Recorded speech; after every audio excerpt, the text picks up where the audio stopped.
and for your mercy in Jesus Christ. Amen. Praise the Lord. Let us turn in our Bibles to Judges chapter 16 as we go into the Word of God.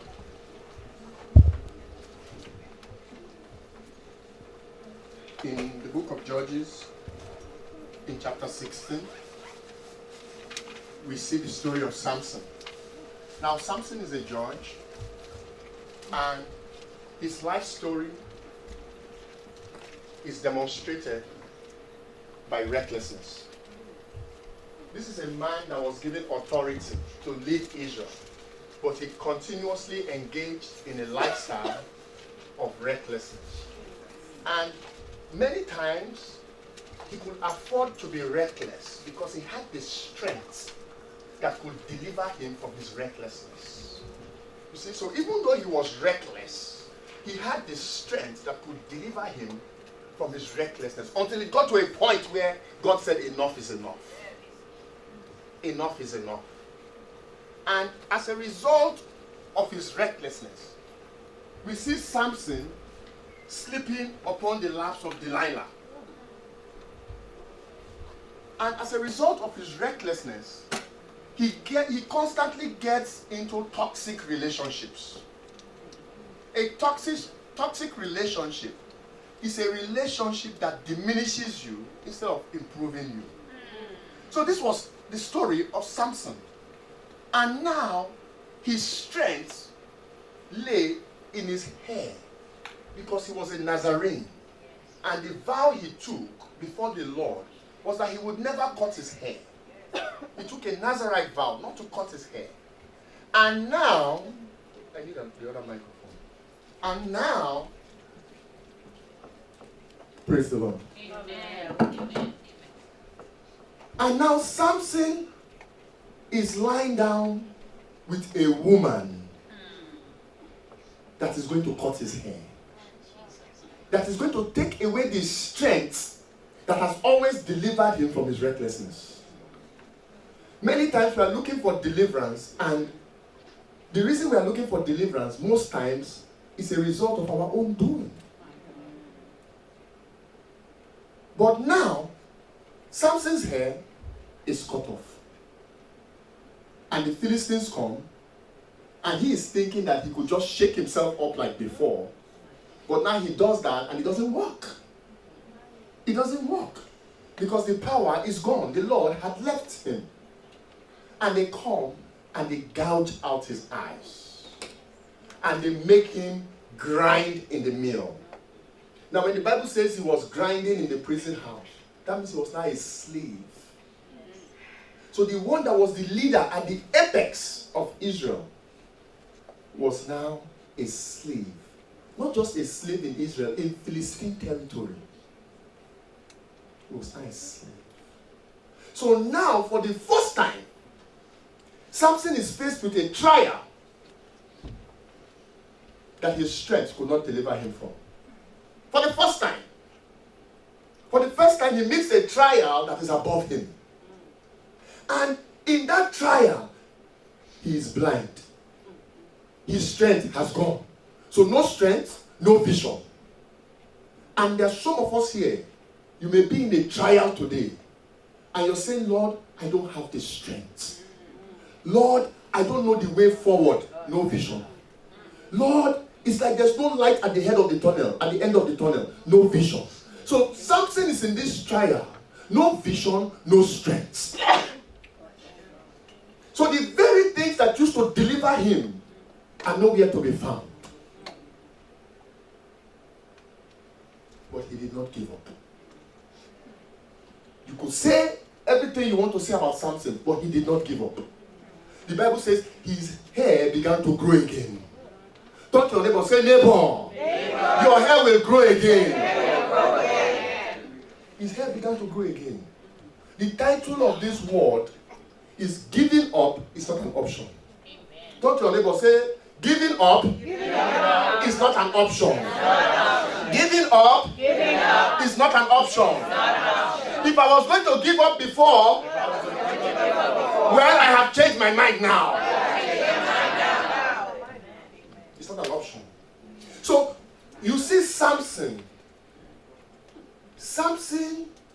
is in failure at this time. Because his destiny was that he would deliver Israel from the Philistines. And he's yet to do that. He's yet to do that. So as far as Samson may be concerned, he cannot fulfill destiny anymore. Lord, how am I going to do that? I don't have my eyes, my vision, and I don't have my strength. And I know I have this destiny to deliver my people from the Philistines. But how am I going to do it now when my physical strength is gone? With my physical strength, I could throw up a whole house. But now I don't have that anymore. With my physical strength, I took the gates of the wall and dragged it with me. But now my physical strength is gone. How am I going to fulfill my destiny? It's better I give up. And many of us here are saying, you know what? I have tried. I have done my best. It's not working. So I want to give up. Samson did not give up. Amen. Samson prayed one last time. The Philistines, they brought him and said, let Samson entertain us. You're going through what you're going through. And some demons look at it as entertainment. When you start to cry, they're like, when you have that nightmare, they are laughing in their kingdom. They're happy. So the Philistines, they said, bring Samson, let him entertain us. Because Samson's misery is their delight. Your misery is Satan's delight. He rewards demons for making Christians miserable. So they called Samson, they said, Samson, come and entertain us. And the Bible said, we looked at it in our scripture reading. Samson prayed and said, Lord, this one time, just this one more time, give me back my strength, that I may damage these Philistines. So maybe you're in a trial now and you're about to give up. You go to God and say, God, this last time, just this one time, give me my strength that I may prevail. Yes. Yes. You can't give up, you're called to prevail. Yes. Giving up is not an option.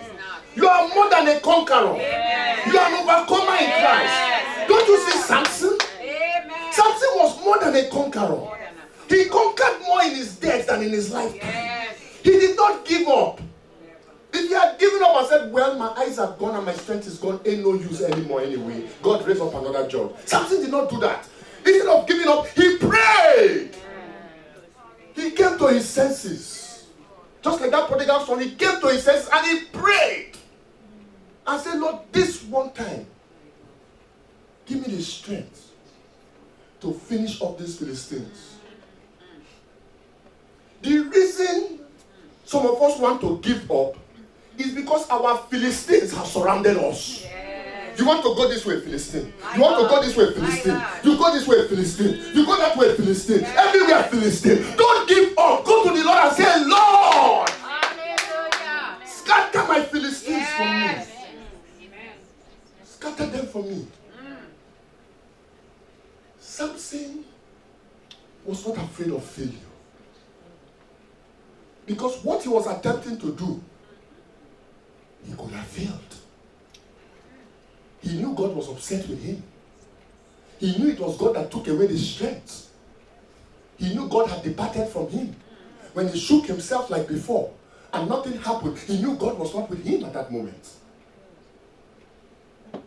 So now he's in the theater of the Philistines, their temple, and he's praying to God. Bear in mind, there's a possibility of failure.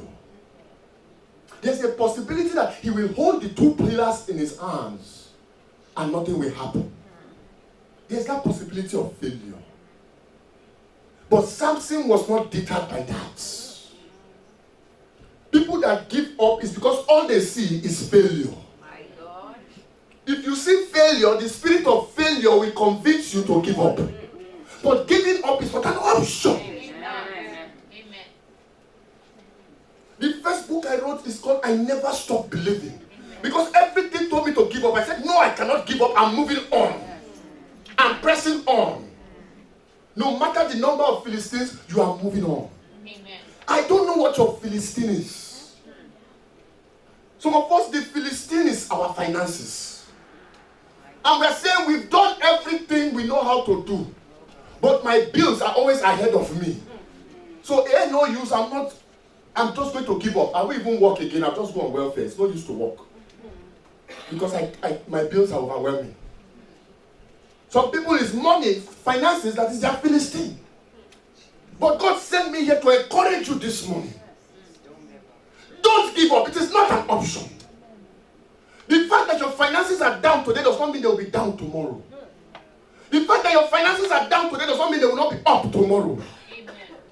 Don't give up. Amen. Those Philistines that are holding your dollars and cents, the Lord will make them release it to you. Amen. In the name of Jesus. Some people, it's their marriage. They say, I want to give up on this marriage. This marriage is no use. I thought I was marrying a great man, but it turned out to be a loose screw. Or vice versa. I thought I was marrying a great woman, but it just turned out to be something else. And now you want to give up. The Lord says, don't give up. Work on it. Work on it. Work on it. Work on it until destiny is fulfilled. That is what Samson did. He worked on his destiny. He had every reason to give up. He had every reason to give up. Because if you talk to the children, all the children, once you mention Samson, the first thing they think about is strength. So no strength, no Samson. But he did not give up.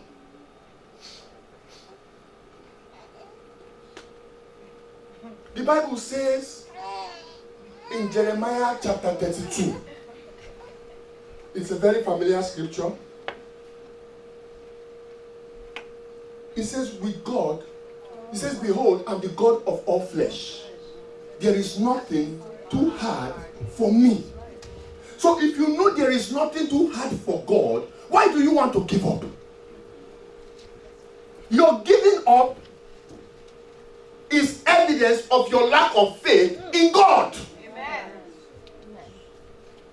Look at Samson. In spite of his mess, a message came out of his mess. My God. In spite of his mess. God says, is there anything too hard for me? Your marriage is not too hard for the Lord. Your finances is not too hard for the Lord. Maybe it's your health and you're looking for healing. It's not too hard for the Lord. Giving up is not an option. You are pressing on. You are moving forward. You are called to advance.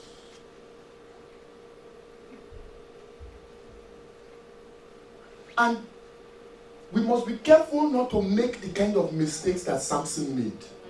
Because those kind of mistakes have a way of wanting us to give up. Now, inherent in Samson's story is the propensity to enter into toxic relationships. That's very inherent in the story. He just has this overwhelming drive to be in a toxic relationship. Some people find that exciting. I guess. So we must be careful not to enter into relationships that will suck our strength away and make us want to give up.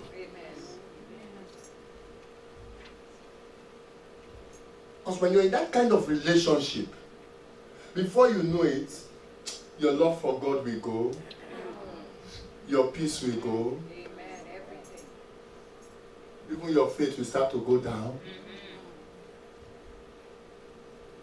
Giving up is not an option. Then what is the option? What other choices are there? Well, I have good news for you. And the good news is that the bad news was nailed to the cross. The bad news is the news that says give up. It is the bad news that says give up. Amen. But that bad news was nailed to the cross. And the good news is here. The good news is that it is no longer you that liveth, but Christ that liveth in you. And the Christ that lives in you will never give up. Never. We are living in a day and age. We are living in a society now. Suicide rates are going higher and higher. Higher and higher. And let me tell you something about the suicide rates. It's very interesting. I looked at them. You would think that the suicide rates will be higher in low-income countries. It's higher in the higher income countries. In the higher income countries, it's higher. Why are they giving up all of a sudden? Because their God is Mammon. And they are praying to their God Mammon, and Mammon is not giving them what they want. So they are frustrated. Their God is Mammon. So they play the New York Stock Exchange, and the stock exchange crashed. So they jump from the window on the 50-something floor.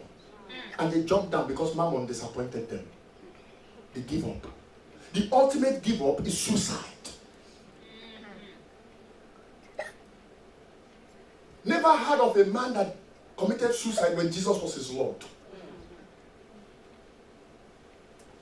Never heard of a man. But when Mammon is king, or the flesh is king, we give up. And God is saying, giving up is not an option, because there is a destiny ahead of you. Listen to me as we close this message. There is a destiny ahead of you, and you have to go through your Philistines to get to your destiny. You must go through your Philistines.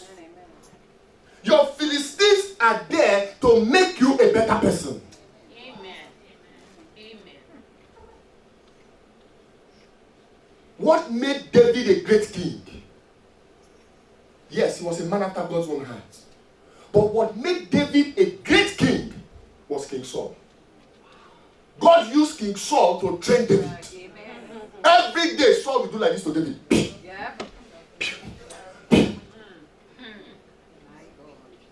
So David had to learn how to maneuver his Philistine, King Saul, to become a great king. God allowed that adversity for your benefit. In Psalm 119 verse 71, he says, it was good for me to be afflicted that I may learn your decrees. It was good for me to be afflicted. Oof. Oof. Don't give up in affliction. That affliction is good. The Bible says all things work together for the good of those that love him and are called according to his purpose. So if you know it's going to work together for your good, why would you give up? Why would you give up before the good comes? Bible says in Psalm 31 that weeping endureth the night, and weeping is painful. You are crying, you are weeping, nobody is paying attention. But joy cometh in the morning. Why would you give up before the joy that comes in the morning? Why would you give up when joy is on the way? Hallelujah. Wait and be of good courage. Yes, that trial is hard. Nobody understands. Things are tough. The Bible says a righteous man may fall 7 times, but the Lord picks him up, lifts him up again. Many are the afflictions of the righteous, but the Lord delivers him from them all. So you will go through affliction. Don't give up, because the Lord will deliver you. The Lord will deliver you. He's a deliverer. But nowadays, we get discouraged so easily. The Lord says, I'm sending you to Nineveh. You get there, nobody listens to you, and then you go on a temper tantrum. Why? Nobody listened to Jeremiah. God raised up Jeremiah and said, I'm raising you up as a prophet. You will go to a people that will never listen to you, but I'm sending you to them. Jeremiah did not give up. They threw him in a well. He did not give up.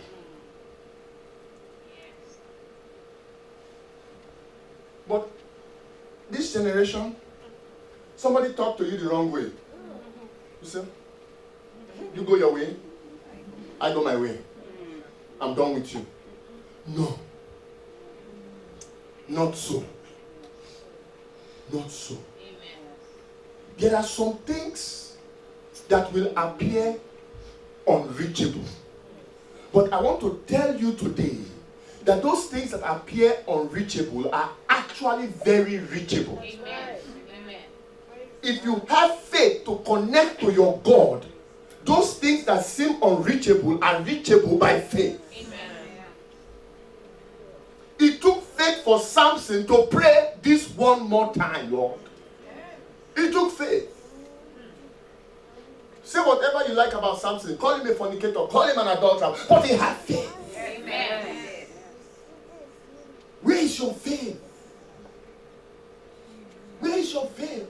The language of faith does not give up. Yes, that's right. Amen.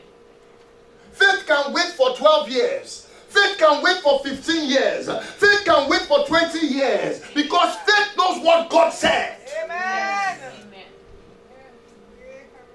Faith can wait. Don't give up. Look at old man Noah building an ark. People were laughing. They said, rain does not fall here. What are you building a boat for? You're not even building a boat, you're building an awesome, mighty boat. This guy must be crazy. But faith knew what God had said and he continued building his boat. But some of us, people will come and say, why are you building this boat? Doesn't make sense. And you say, yeah, let me build a car instead. And then we go out of our destiny of building the boat to building a car. And when the car does not work, we start to blame God. Amen. And God is saying, I never called you to build a car. I told you to build an ark. Jesus have mercy. And sometimes, to cover up our giving up, I said sometimes, to cover up our giving up, we start to do things that are more comfortable for us. We go into comfort zone. Well, God always calls you out of your comfort zone. Always. Always calls you out of your comfort zone. Hardly can you serve God in your comfort zone. If you're in a place where you're very comfortable, yeah, He will give you rest. God will give you rest. But if you are in a place, when I say place, spiritual place, not geographical place.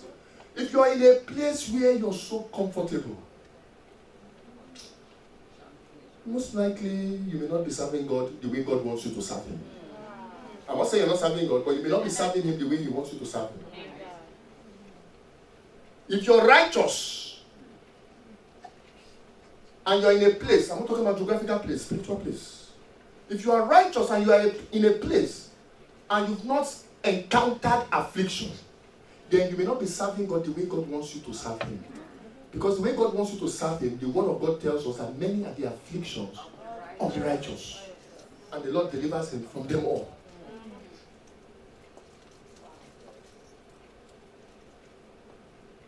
Maybe you're battling addiction. And you say, every time I try this addiction, it's my Philistine. I just can't get rid of this addiction. Don't give up. Go to God. With God, nothing is impossible.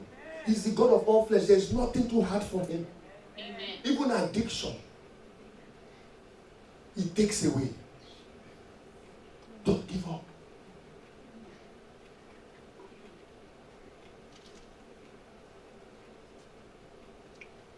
And then some people, they've given up. Christians, I'm talking about Christians. And because they've given up to mask their countenance, they begin to engage in disruptive behavior, addictions like alcohol, smoking, because now that is where they are getting their peace from. So they are still coming to church, they are saying, praise the Lord, but they don't have the peace of the Lord because they've given up on the Lord. They like church for the society. They like church for the fellowship, but they are no more into the Lord. They are still saying, praise the Lord, but they've given up on the Lord, and they don't have the peace of the Lord. Now they have the peace of alcohol. Now they have the peace of nicotine. They're saying, oh, I can't wait for the service to be over, so I can just go get my bottle and feel fine. Many like that in the body of Christ. Not so many.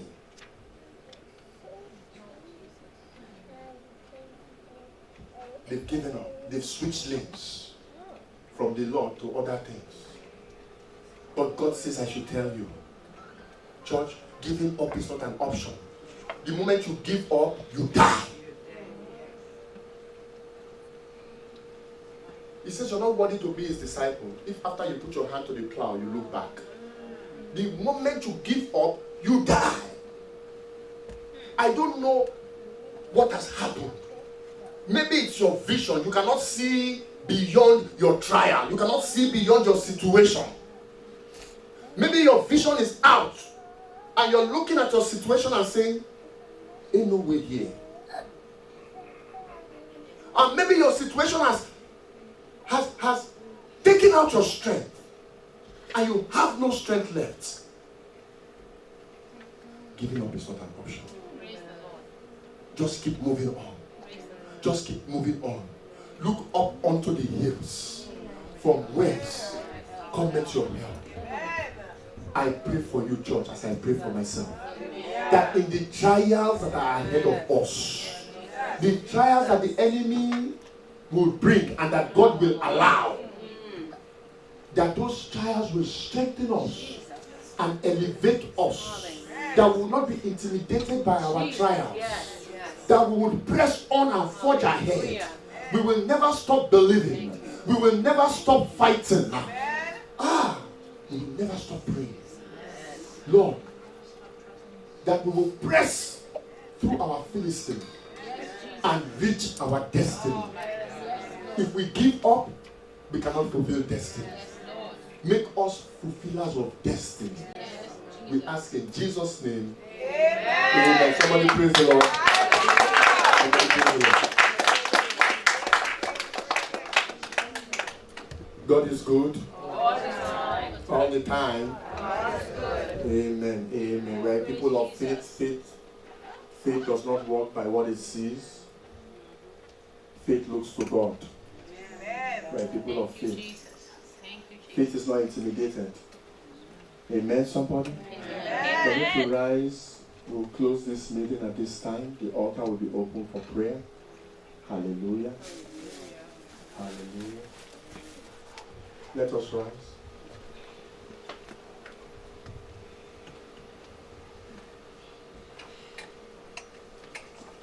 Pastor Van, can you close us out?